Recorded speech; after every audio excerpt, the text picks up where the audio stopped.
Hello everyone, कैसे हैं आप। आज हम बात करने वाले हैं लिम्फोसाइट्स का लेवल हाई होना। लिम्फोसाइट्स आपकी ब्लड रिपोर्ट्स में अगर हाई आई हुई है तो क्या क्या बीमारियां एक्सपेक्ट कर सकते हैं हम, क्या क्या बीमारियां आपको हो सकती हैं, इस बारे में डिस्कस करेंगे। सो वीडियो को लास्ट तक जरूर देखिएगा और अगर चैनल पर नए हैं चैनल को सब्सक्राइब करने के बाद बेल आइकन नोटिफिकेशन जरूर ऑन कीजिएगा, जैसे हमारे आने वाली लेटेस्ट वीडियो आप तक आसानी से पहुंच सके। अगर आपने अभी तक वीडियो को लाइक नहीं किया है तो वीडियो को लाइक कर दीजिए। चलिए शुरू करते हैं आज का वीडियो।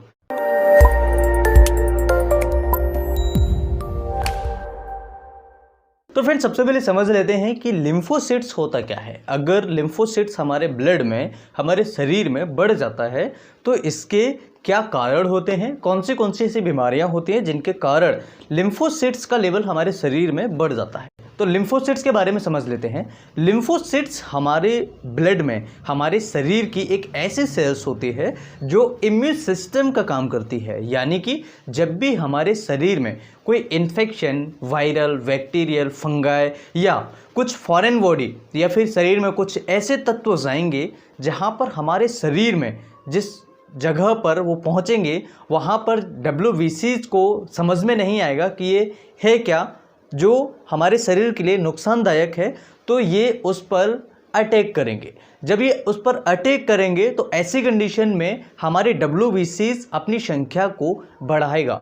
जब हमारे WBCs अपनी संख्या को बढ़ाएंगे तो हमारे ब्लड में WBCs की मात्रा ज़्यादा हो जाएगी। अब अगर मान लीजिए आपके शरीर में वायरल इन्फेक्शन हुआ या फिर आपको बैक्टीरियल इन्फेक्शन हुआ, ऐसी कंडीशन में अगर लिम्फोसाइट्स का लेवल बढ़ता है, अपने नॉर्मल वैल्यू से ज़्यादा हो जाए, तब इसे हम कहते हैं लिम्फोसाइटोसिस। अब समझ लेते हैं कि हमारे लिम्फोसाइट्स का नॉर्मल लेवल जो होता है वो कितना होता है। हमारा लिम्फोसाइट्स जो शरीर में होता है वो 20 से 40% होता है। अगर हम एब्सोल्यूट काउंट की बात करें तो ये 1500 से लेकर के 3000 के बीच में, 4000 के बीच में रहता है। अगर ये 4000 से ऊपर जाता है, यानी कि 40% से अगर ये ऊपर जाता है तो हम इसे कहते हैं लिम्फोसाइटोसिस, और अगर ये नीचे आता है तब इसे हम कहते हैं लिम्फोसाइटोपिनिया।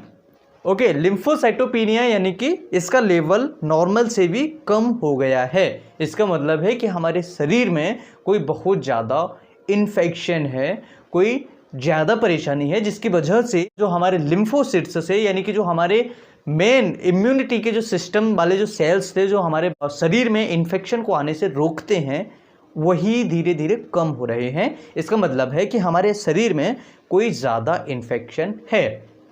अब बात करें कि अगर मान लीजिए ये लेवल आपका बढ़ जाता है और अगर आपको नहीं पता है, आपको कोई इन्फेक्शन नहीं है, ज़्यादा कोई आपको परेशानी नहीं है, तो ये कौन से ऐसी बीमारियां हैं जिनके अंदर इसका लेवल बढ़ जाता है। तो सबसे पहला होता है डिप्थीरिया। डिप्थीरिया की कंडीशन में आपकी जो लिम्फोसाइट्स होती है बढ़ जाती है। डिप्थीरिया यानी कि गले में एक फाल्स मेम्ब्रेन बन जाती है, गले से संबंधित समस्या होती है, गले में दर्द वगैरह होता है। ऐसी कंडीशन में आपकी लिम्फोसाइट्स का लेवल बढ़ सकता है। इसके अलावा ट्यूबरक्लोसिस में लिम्फोसाइट्स का लेवल बढ़ सकता है। ट्यूबरक्लोसिस यानी कि टीबी की जिन्हें बीमारी होती है, ऐसी कंडीशन में लिम्फोसाइट्स का लेवल जो होता है बढ़ जाता है। ऐसी कंडीशन के अलावा जिनको मम्स होता है, जैसे हम कहते हैं गलसुआ का होना, ऐसी कंडीशन में भी आपका लिम्फोसाइट्स बढ़ सकता है। इसके अलावा इन्फेक्टिस हेपेटाइटिस यानी कि लिवर से संबंधित कई बीमारियां होती हैं, ऐसी कंडीशन में भी आपका लिम्फोसाइट्स का लेवल बढ़ सकता है। इसके अलावा सिफिलिस में भी आपका लिम्फोसाइट्स का लेवल बढ़ सकता है। सिफिलिस यानी कि जेनिटल एरिया से रिलेटेड बीमारियां होती हैं, जो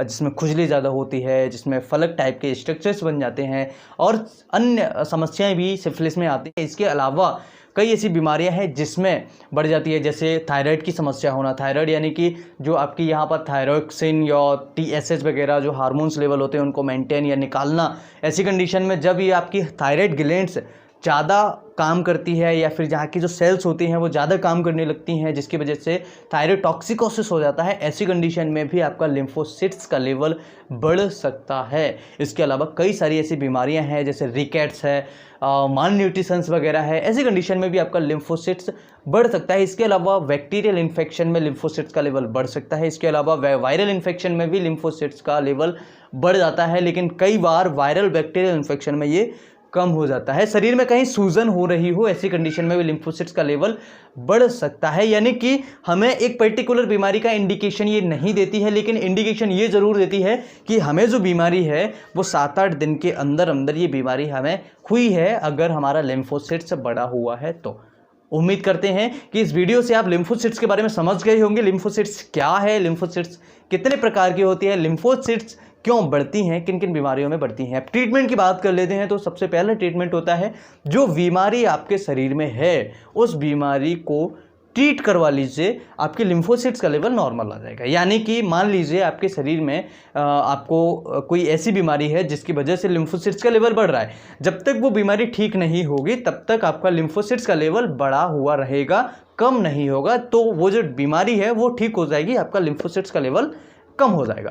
दूसरा तरीका होता है, एक होम्योपैथिक मेडिसिन आती है जिसका नाम होता है एपिटोरियम पफ। एपिटोरियम पफ एक बहुत ही कमाल की मेडिसिन है जो डेंगू में भी बहुत अच्छी उपयोग की जाती है, जिसका उपयोग कितनी भी प्लेटलेट्स डाउन हो जाए, अगर एपिटोरियम पफ का उपयोग किया जाता है तो इसके द्वारा भी आपकी जो प्लेटलेट्स होती हैं वो बढ़ाई जा सकती हैं और लिम्फोसाइट्स का लेवल काफ़ी हद तक कम किया जा सकता है, यानी इन्फेक्शन को कम किया जा सकता है। आज की इस वीडियो में हमने जाना है लिम्फोसाइट्स के बारे में। ये सभी जानकारी आप सभी को पसंद आई होगी। वीडियो पसंद आए तो लाइक करें, शेयर करें, सब्सक्राइब करें, कुछ पूछना चाहे तो कमेंट करें। फिर मिलते हैं एक नई वीडियो में, तब तक के लिए बाय बाय, ठीक है। Thanks for watching, have a nice day.